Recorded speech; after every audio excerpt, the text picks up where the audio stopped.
I was earlier. I said if we have trouble stocking toilet paper on the shelves with supply chain problems, how many chips go into your aerospace components and aftermarket components at Pratt & Whitney, and how are you possibly navigating through these supply chain issues right now, and how difficult is it? How do you do it? So interestingly, we've got about 13,000 product suppliers. We have an organization that goes out and does supplier quality assessments. We're on top of it with suppliers. The fact is, there are a lot of chips in a lot of our different products, from the electronic engine controllers to the radios and the comm systems, to the missiles that we make in our missiles and defense business. So we're not unimpacted, but I would tell you we have been able to manage it. The good news, again, the chips that are going into the auto industry and some of the consumer electronics today are typically 7 nanometer chips, right? Or 7 nanometer microprocessors. The aerospace industry is predominantly 40 nanometer. Okay, so this is last generation chips, which are easier to come by. So where we have seen some shortages of some components, we have been bringing material in ahead of time. The other thing is we do have long-term supply agreements that cover us in the short term, and we've also been able to go out and secure additional supply. So we're going to work it. Again, it's all part of that supply chain number. I talked about $400 million of revenue this year. The chips are a small piece of that. So, in your press release, you got the first paragraph, and it's like 4 lines talking about how great demand has been and how good your performance is. Then you get right to it. So it must be important to you. And I had to look it up, and then after I looked it up, I was like, whoa. Anyway, scramjet is a supersonic ramjet. Powered, it's hypersonic air breathing. It goes 5 times the speed of sound, so we could get to where we need to be from a further place away, even quicker than if we were closer with this thing. The reason you call it air breathing is, I guess, rocket fuel. You need the oxidating agent along with the rocket fuel. In this, you don't. You're low enough in the atmosphere to where you can get the oxidating agent from the air. That's why it's called air breathing. And it just must be unbelievable technology, and 5 times the speed of sound. Right, so this is the first successful demonstration of a hypersonic weapon system.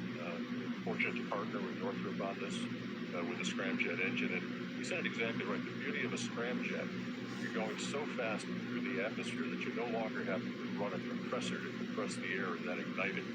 The air is being compressed by the mere speed of the vehicle itself, and it becomes self-sustaining. So it's an incredible technology. It's not new. It's the first time it's been successfully demonstrated here in the U.S. I would tell you though, Joe, we are behind. We are behind the Chinese. We are behind the Russians. And I think this is a great first step.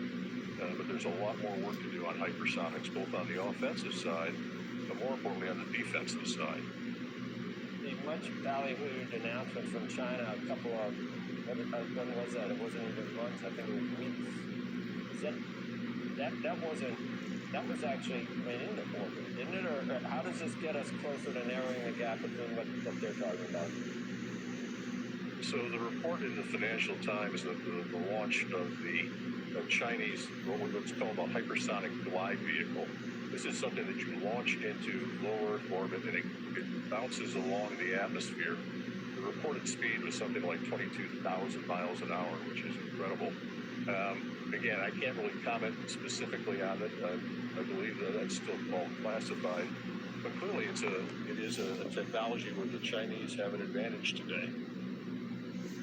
Shepard Smith here. Thanks for watching CNBC.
We can't help you perfect your pie crust, but we can give you the guidance you need to find the sweet spot.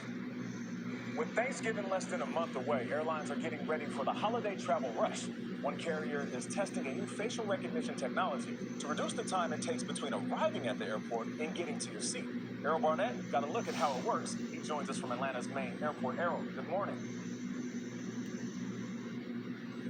Hey there, Nate. Good morning. Look, this is one of the world's busiest airports. 43 million people moved through here in 2020. And come the Thanksgiving period, the airline expects 2.5 million travelers. And many of them will look like me, right? They'll have their headphones in, they'll be juggling devices, walking around with their carry-on, and maybe they will have their luggage as well. It's a lot. So Delta is upgrading things so that all you need to be on your way is your beautiful face. We are in Delta's new TSA PreCheck Express bag drop facility. Rajan Goswami says his airline's newest attraction, years in the making, will speed up travel. While major U.S. carriers like United and American are piloting biometric ID checks at limited airport locations, Delta wants to be first to offer full curb-to-gate security centered around facial recognition. Members of Delta's loyalty program, SkyMiles, who upload passport details and have TSA PreCheck, can soon do this. As soon as you take your mask off, it takes the photograph. It's now using that image that it just had with your passport number that's pinging the customs database, making sure there's an image match there. And now here we go. Our bag tag will print. If successful, this reduces the need for agents while streamlining check-in. Delta is partnering with the TSA, so security lines like these should be the breeze. It really reduces that element of human error. How quickly would someone be able to be verified and move through security? So about 6 to 10 seconds. And the final leg where you can use your biometrics is at the gate. No ID or boarding pass necessary. Welcome aboard, Earl. That's Delta's Byron Merritt. The biggest hurdles are just, speed.